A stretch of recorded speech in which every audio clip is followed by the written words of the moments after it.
Welcome back to the deep dive. You Yeah. know that feeling. It's that one where you feel like you're doing everything right. You're Mhm. meticulously fixing your schedule. You're reading all the self-help books, listening to the experts. Hmm. You're trying to, intellectualize your way into some kind of spiritual maturity or inner peace. Right. And you just wake up feeling exactly the same, heavy, Like restless. you're just running in place. Exactly like you're on a treadmill that promises enlightenment, but in the end, it just delivers exhaustion. It's what the author of our sources today calls the effort fatigue. Yeah. And they really confer this experience. They note that for so many people, the path to self-improvement becomes this process of like intense introspection and analysis that actually generates more anxiety, not less. Vicious cycle. It is. I mean, they found themselves, despite being steeped in spiritual and psychological counseling and intellectual expert, they were constantly reactive, struggling with this persistent worry, and haunted by this secret, crippling fear of spiritual unworthiness. Exactly. So we've got this really powerful, insightful material today that promises a kind of shortcut through that fatigue. And it does it by making a deeply counterintuitive move. A huge one. Our mission today is to unpack a paradigm shift that is based on a Quranic framework. That lasting peace, true spiritual transformation, and even, external flow like financial blessing. They don't actually originate from the brain. Which is where we all assume it comes from. Right. It comes from deliberately training and purifying the spiritual heart. And what stands out immediately in these sources is the diagnosis of why we fail. The author realized that when people engage in these mechanical spiritual practices, like making exhaustive lists of dua or supplications or just following a rote prayer schedule, they're just attempting surface-level behavioral But to the fixes. symptoms, not the cause. Precisely.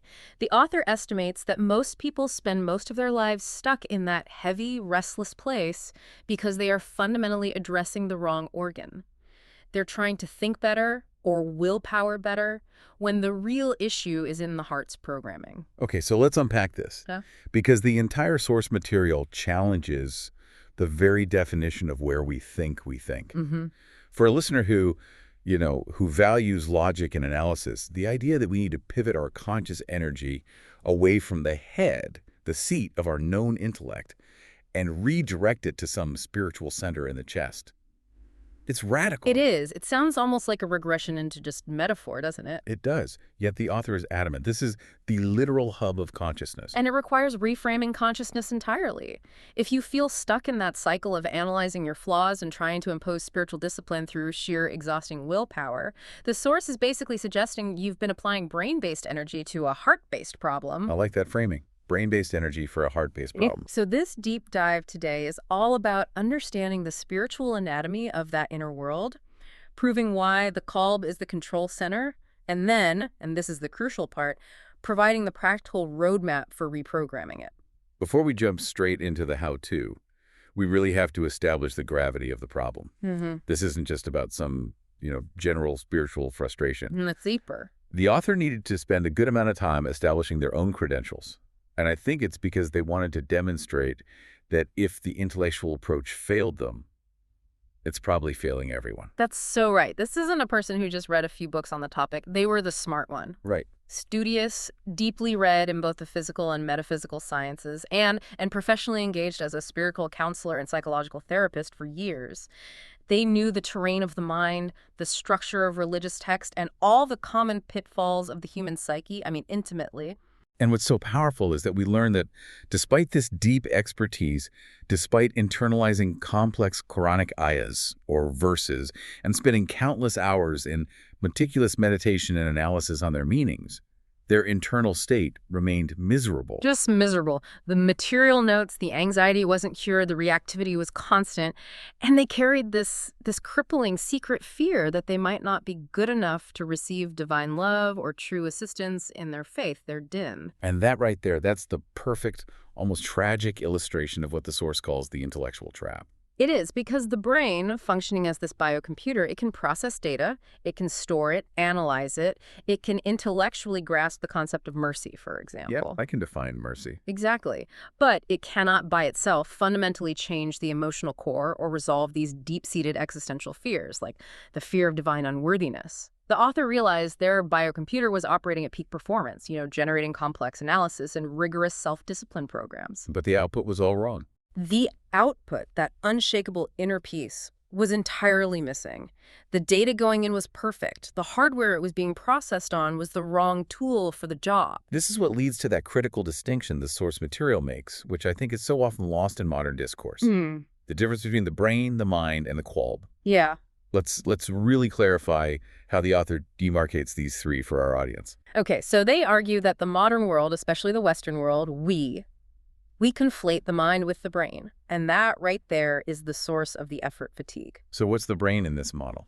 The brain is defined as merely a finite biological processor. It's an incredible piece of equipment, don't get me wrong. It's essential for organizing logistics, language, calculation. Day-to-day stuff. Right. But it has limits. It runs programs based on past conditioning and sensory input. It is essentially the physical hardware. Okay, so if the brain is the hardware, the physical box, what is the mind? The mind is described as the totality of the inner world. It's the ephemeral or non-physical seat of consciousness. So it's intangible and it's limitless. It's the entire landscape of your awareness, your thoughts, your deep subconscious, your emotional response. Everything that makes you. Exactly. So we have the brain, this finite processor, and the mind, this limitless consciousness. Where does the Qalb fit into this architecture? This is the key deduction the author makes. If the mind, this entire limitless inner world, is real, but it's non-tangible, it has to have a central nexus, a hub, a locus where its energy is centered and its deepest convictions are recorded. It's a command center. The command center. And that locus, according to centuries of spiritual teaching that was confirmed by their specific Quranic education, is the Qalb, the spiritual heart. It's the core operating system, the recording device, and the seat of genuine conviction, sincerity, and peace, not the brain. Wow. That distinction is massive. It implies that if your consciousness, your deepest sense of self, is centralized in the Qalb, then spending all your spiritual and self-help energy on intellectualizing, analyzing, criticizing your flaws, it's all inherently doomed to failure. It is, because you're only treating the messenger, not the command center. That's a great way to put it. You've really hit on the core problem. We confuse eqwal, which is intellect and resides in the brain, with iman, which is conviction and resides in the heart. You can intellectually understand that you should trust God, that's eqwal. I get the concept. Right. But until that understanding drops down into the Qalb and becomes true iman, that feeling of anxiety and the need for control, it doesn't leave you. The source really emphasizes that the intellectual mind provides the necessary data, but it's the Qalb that provides the state, the feeling, the unshakable intention behind the action. It determines the true quality of your inner world. And the most compelling evidence for this shift, for the author, came directly from the Quranic language itself. Language they had previously analyzed intellectually, but which now resonated completely differently. Precisely. They observe that when the divine discusses spiritual deficiency and the inability to accept truth, the language is not aimed at mental capacity. The divine is not presented as speaking about dull brains. Or sightless eyes that fail to perceive spiritual reality. No. Instead, the focus is entirely on the state of the Qalb. Yes, the language is overwhelmingly on hearts being hardened. And hearts being blind. That's the real blindness. That's it. This linguistic pattern, repeated throughout the primary text, is what convinced the author that spiritual instruction and reform must be aimed squarely at the Qalb, because that is the true receptor of divine guidance, the locus of sincere belief, and the center of spiritual perception. So if you're suffering from chronic lack of peace or anxiety or spiritual restlessness or even chronic sin, it's fundamentally a problem of the Qalb being veiled or hardened. It's not the brain being insufficiently smart. Right. Your brain might understand the concept of submission, but the hardened heart resists the feeling of vulnerability that submission actually requires. And it was this simple yet powerful textual realization, the evidence from the core source, that finally convinced this highly intellectual author that the seat of consciousness actually appears to be the heart, not the brain. And that realization is the key that unlocks the whole transformation. The sources get into the mechanics of it, the remembrance of the Lord, dhikr, and profound gratitude. These are the tools that soften the hardened heart. So it's a softening, not a breaking. A softening. And this is critical because it's what removes the veils that block spiritual truths and insights. You don't analyze the veils away with a logical argument. You soften the heart away from them until they just fall away naturally, allowing true perception to flood in. That clarifies the concept perfectly. The brain is excellent for reading the spiritual map, for making sure we hit the logistical markers. But the heart is what determines whether we actually taste the journey and accept the destination. It controls the desire and the conviction. It connects the abstract to the actionable. If your spiritual life is defined by constant internal struggle, the Qalb is struggling to accept what the brain insists on doing. If you want peace, you have to stop arguing with yourself in the brain and start cleansing and programming the core system in the chest. That sets us up for section 2 beautifully, because once the author truly accepted this paradigm shift, that the Qalb is the spiritual control center, they moved into immediate action. They did. So what was the precise shift they made, and how quickly did these surprising results begin to manifest? Okay, so the author pivoted their entire conscious attention. They just stopped that internal war of trying to think better or intellectually suppress negative thoughts. It was a total ceasefire in the head. And where did that energy go? Instead, their effort became focused entirely on actively and diligently cleaning, guarding, and deliberately programming that heart, Qalb. They stopped fighting the battle in the intellectual arena where willpower constantly fails and started purifying the core emotional and spiritual control center. And the transformation was not gradual or limited in scope. The sources stress it was holistic. It touched every aspect of their life, leading to changes they could scarcely have predicted. Exactly. Let's start with the profound shifts in their inner life, specifically the quieting of that constant anxiety. Yeah, that was the primary psychological change, the subsidence of that chronic underlying anxiety and that deep-seated restlessness. The author describes their previous state as constantly trying to process and control every possible outcome, which is it's the brain in overdrive. It's exhausting just thinking about it. It is. So once the conscious focus shifted to the Qalb to establishing peace and trust there, the internal pressure valve just released. The anxiety didn't need to be analyzed away, it simply quieted because the central command unit, the Qalb, was no longer recording fear, it was recording peace. That in itself is a fundamental psychological victory. Yeah.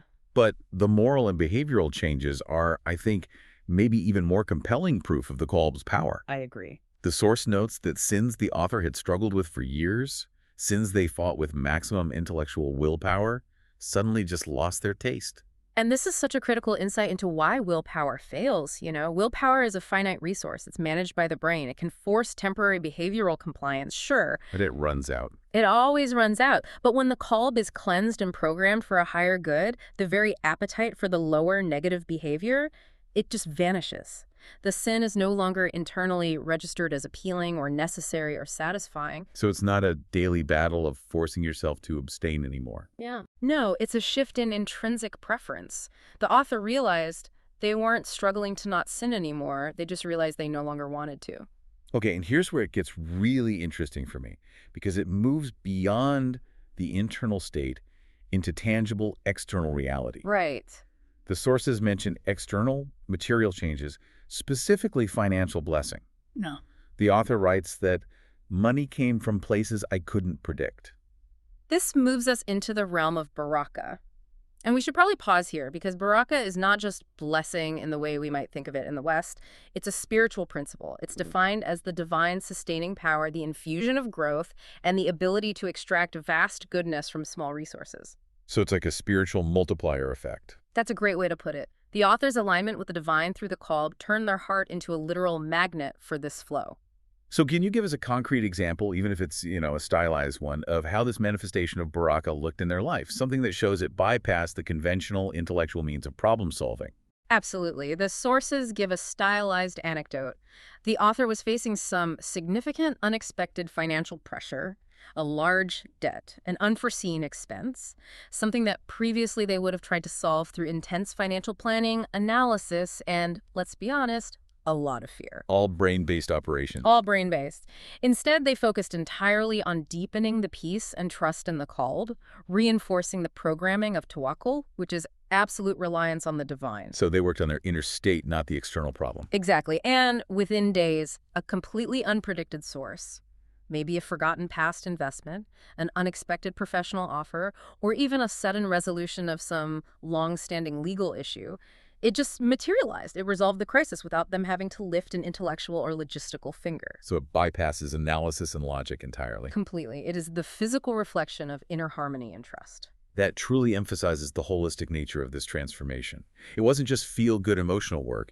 It recalibrated their entire relationship with provision. Now, let's delve into the spiritual domain, because the change in their prayer was arguably the most profound metric of all. Oh, without a doubt.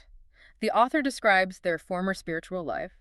Their prayers were dry movements and constant petitions. Mechanical. So mechanical, rote, and focused primarily on using prayer as this transactional vehicle for asking for things. The spiritual vending machine. Pretty much. But after the shift to purifying the Qalb, prayer transformed into something sweet, profound, and deeply immersive. The author states they actually had to force themselves to stand up when the prayer concluded. Wow. That immersive sweetness is so crucial. What specific feelings or thoughts held them so intensely in that state? Can we unpack the psychological difference between that kind of forced mechanical prayer and prayer born of this sweetness? I think we can. Forced prayer is an obligation. It's rooted in the brain's knowledge of what's required. I have to do this. A checklist item. A checklist item. Sweetness, on the other hand, is the Qalb's profound experience of immediate, undeniable proximity to the divine. The author felt such an overwhelming sense of contentment and gratitude, a realization that they were, at that very moment, exactly where they needed to be and fully held, that the physical act of moving felt like an unnecessary separation. The thoughts weren't about what they needed next. No, the deep, lingering thoughts were not of worldly requests at all. They were of profound, immediate thanksgiving and just the desire for that moment to continue. And so the content of the prayer shifted accordingly. It stopped being a list of transactional requests. Fundamentally, their prayer content shifted to consist mostly of gratitude. The main petition, the main ask, became only for God to keep the person in that current state of close proximity or qurb and not allow them to stray afar again. So the closeness itself became the goal. It became the dominating focus, the ultimate petition, and it was sufficient. This signifies a huge shift from seeking external fulfillment to seeking internal spiritual completion. When the core is full, the peripheral needs they diminish. Exactly. When the heart is full of gratitude and proximity, it no longer feels that urgent deficit that needs filling. It is already full. And that qualitative and quantitative transformation in prayer is the ultimate endorsement of the Qalb-centric approach. What I love is that the author states this deep transformation wasn't complicated. For a listener who feels overwhelmed by all these complicated self-help systems, that must be a huge relief. It is, but they do clarify. The difficulty wasn't in the execution, which was simple, but in the paradigm shift. It was simply different from what everyone else was teaching in that whole intellectual self-improvement space. So the complexity is in the unlearning. Exactly. The complexity lies in unlearning our default brain-centric approach and accepting that spiritual peace is achieved through purification, not analysis. The roadmap that follows is surprisingly simple, designed for maximum accessibility. That leads us directly into Section 3. The roadmap. This is the practical guide, the exact roadmap the author wished they had 15 years ago. For the listener, this is where the theory becomes actionable. And this section is really important because it ensures the listener knows that this profound spiritual shift isn't reserved for, monks or academics. Right. The material emphasizes it's designed for busy parents, students, burnt-out professionals, and it promises noticeable results in about 10 minutes a day. 10 minutes a day. That brief, consistent commitment to the Qalb is what's presented as the key to moving from stuck and heavy to light, guided, and quietly unstoppable. And they actively dismiss the fluffy side of spirituality, stressing no nonsense, no balderdash, no new age psychobabble. Yeah. This lets a listener know the methodology is grounded in specific, verifiable spiritual mechanics. It anchors the esoteric concept of the Qalb in specific daily actions. And while the source material has 7 detailed chapters, the author condenses the necessary process into 4 core actions. These are what's required to establish the Qalb as your functional control center, to make it the listener's permanent new normal.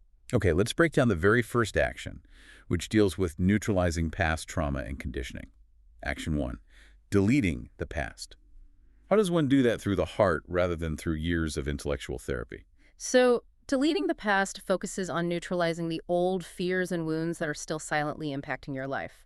The Qalb, functioning as that spiritual recorder, holds on to emotional traumas, but not as memories. It holds them as active This programs. is still running in the background. Constantly running, generating present anxiety, reactivity, and fear. The brain remembers the event. The Qalb holds the emotional charge of the event. Okay, so how do you delete it? Deleting the past doesn't mean intellectual denial or suppression. It means spiritual submission. The action involves a directed process of remembrance, where you consciously bring to mind the past pain, and then you submit the entire spiritual record of that trauma to the divine. You're basically cleaning those stored records in the Qalb so they stop unconsciously running your current responses. So it releases the emotional charge, leaving only the memory. That's it. The goal is to stop the past emotional programming from constantly projecting itself onto your present and your future. If the trauma is stored in the Qalb, every new situation is filtered through that lens of fear or unworthiness. Deleting it reclaims the present moment for peace and trust. That makes sense. And it naturally brings us to action 2, guarding the gate. If the Qalb is the locus of consciousness and conviction, how do you practically guard it from new negative input? This is all about prevention and interception. It focuses on how to guard your heart so negative thought patterns can't get a firm grip and take root. We all have thousands of fleeting, often negative thoughts generated by that finite biocomputer, the brain. The brain's just doing its job. Right. Guarding the gate means diligently checking the seeds you allow to be planted into the fertile soil of the Qalb. The Qalb is what decides which of those thousands of thoughts are allowed to take hold and become a conviction, a self-criticism, or a genuine fear. Can you give us a practical example of what that interception looks like in the moment? Sure. Take the common experience of self-criticism. The brain might generate the thought, I am inadequate for this task. Guarding the gate means the Qalb intercepts that thought. Instead of letting it enter the core and become a deeply recorded belief of unworthiness, the practitioner consciously asserts a truth of trust or peace, rejecting the thought's entry. So you're like a bouncer at the door of your heart. That's a perfect analogy. And this constant vigilance, described as a 10-minute daily practice, trains the Qalb to reject negativity before it can become a deep-seated belief or a spiritual veil. That clarifies the difference between just thinking positively and actively preventing negative programming. If you fail to guard the gate, the heart just becomes hardened again, blocking insight. Precisely. It's the constant maintenance required to keep the system running cleanly. The brain might generate the smoke, but the Qalb decides if that smoke is allowed to start a fire of internal conviction. Then we get to the proactive step. Action 3, conscious programming.